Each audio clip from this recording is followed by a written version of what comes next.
Y es verdad que nosotros tenemos que seguir la ley y tenemos que hacer cumplir la ley.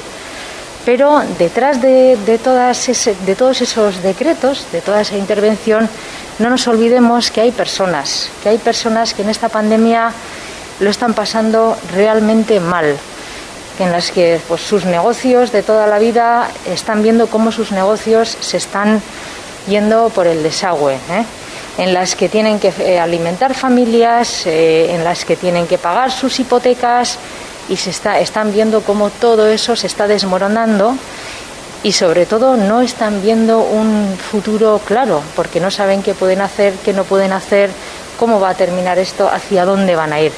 Bueno, la ansiedad y la angustia que genera eso. Entonces yo os pediría que cuando hagamos cumplir la ley y la norma y el decreto, que seguirán llegando, pues tengamos en cuenta que detrás de todas esas intervenciones hay personas que realmente lo están pasando mal.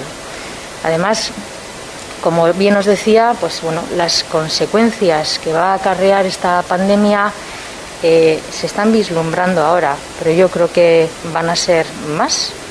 Serán unas consecuencias duras y serán unas consecuencias profundas.